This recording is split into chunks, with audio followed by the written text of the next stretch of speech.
It's a beautiful morning. Before I go on to new territory, I'm going to back up just a little bit to show you a couple of other things. I'm not certain if I showed you that that's Donna Falls. See if we can zoom in on it. Yeah, we're going to get down there. Here we are.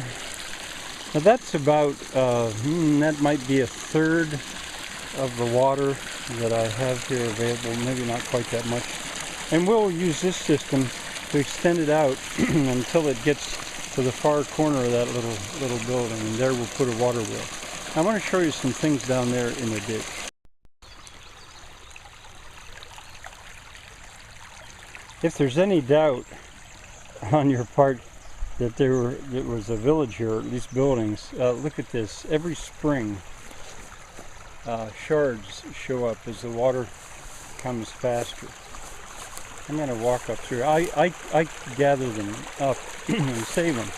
This is a foundation, an old foundation that I didn't know was there that crossed it.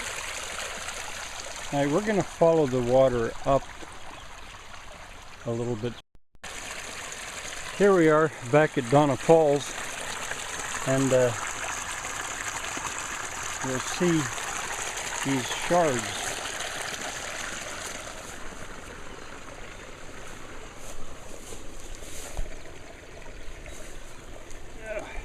Getting too old for this. Wow, that's a piece of glass.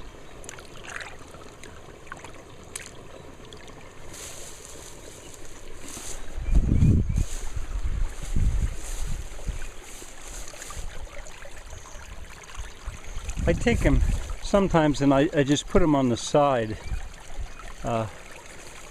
near where I found them, but mostly I keep them in a container at the house.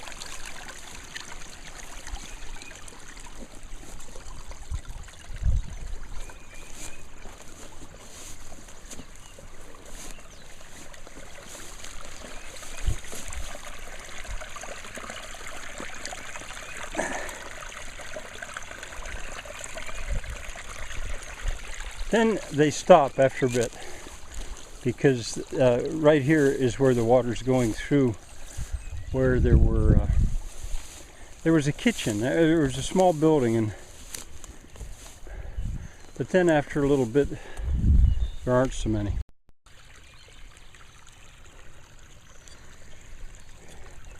And then, a little further, there aren't any at all. So it was right in here. And this water that's coming seems to be coming right out of the ground. That has to do with the foundation that was here. Alright, that was one thing I wanted to show you. We're back in Shirley's Keller, and I hadn't shown you this line shaft. Andy and I stripped the pulleys and the bearings and the clutches off it, and that's most of my line shafts of that size.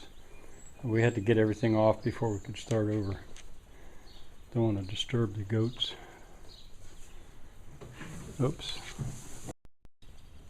Now, out here, here's my collection of sheet of metal roofing, which I will use.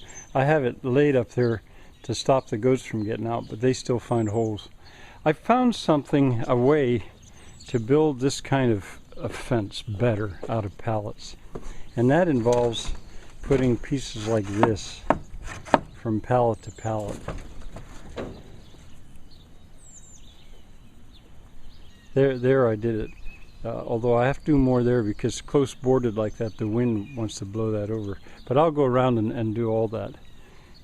This I have pretty much cleaned up.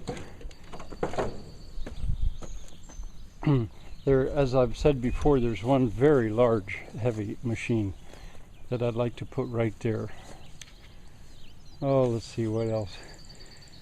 I still would like to build temporary greenhouses, I think, against the barn, but I don't like the hay there. It's going to go. Even, well, maybe what's composted would be okay, and I don't like this pile of kindling. Since here, I mean, I'll use it up on the leeward side, is where I'll keep kindling, because I've worried if it caught fire on a windy day it would be blowing right toward the barn. This saw, I'm not so sure. I think you did see it. We fixed the motor. It would work. We haven't used it yet. As I said before, I haven't done much at the blacksmith shop. Although this road, this former street, quote unquote, I am making open. And I will gradually remove everything that is in that line. I'm down below the Cooper shop, and both these two little buildings, they'll get their roofs when I get back from Europe. And I'm going to use that same system of putting boards from pallet to pallet inside the walls. I'm sort of, in a way, it's glad it delayed. That pool can be a pool, or it can just be a level surface. And the bench in the middle for building barrels, wheels, gears, things that are around, water wheels. And I think I'm going to make one there that matches it, and two above this Cooper. The Cooper is not only going to make barrels, he's also going to make gears and water wheels. Things that are round, basically.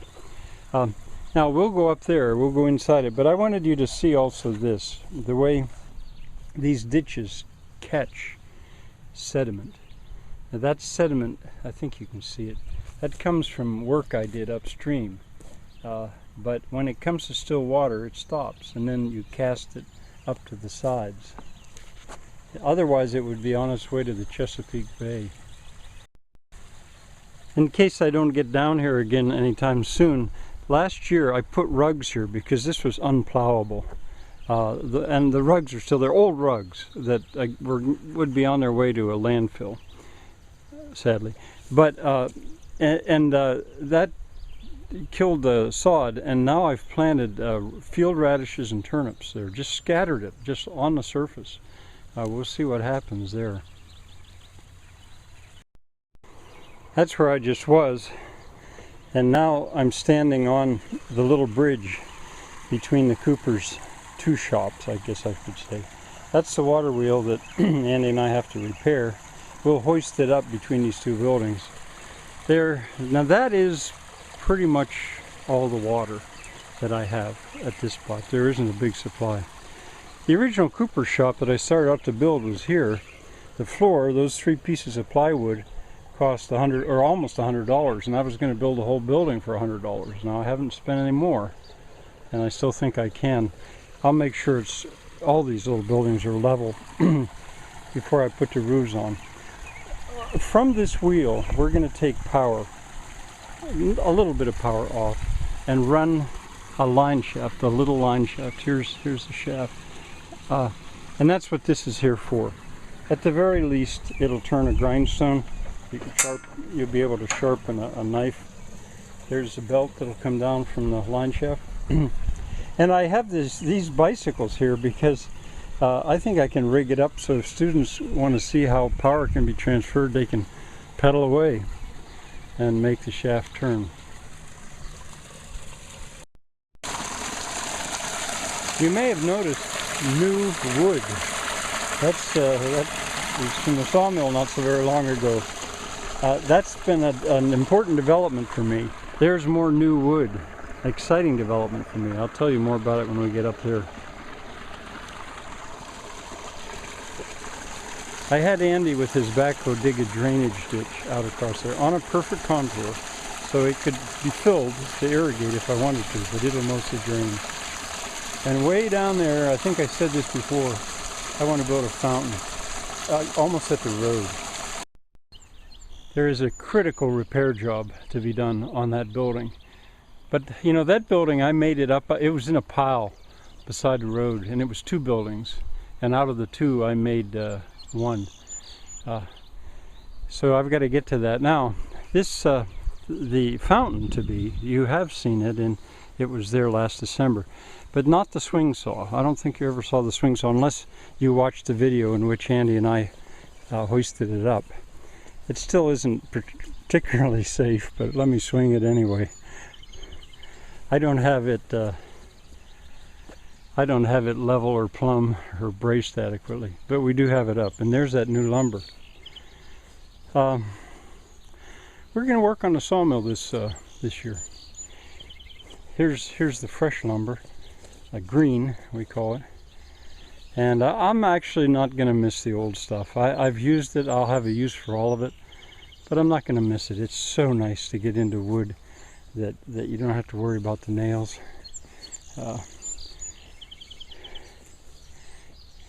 And once a week I go to the sawmill and get some. This stuff he gives away, 1x1s. These he sawed for me specially, 1x3s. And I'll use all of them very soon in the fence. The chimney. I can't remember if in the December update it was there or not. But in any case, it was fine throughout the winter. It was just fine. Oh, maybe one other thing I could show you. Well, here where I'm standing, this is a donkey's wallow. They do that, make a place to roll around. It's interesting the places they choose to do it. Here is a foundation. I've suspected it for quite a while, but it gradually is revealing itself more. And you can even make out a square corner to it right here by my foot. Don't know exactly what it was, but you see it seems like it's in line with that quote-unquote street. Spring is such a beautiful time of year anywhere, but in Appalachia, wow.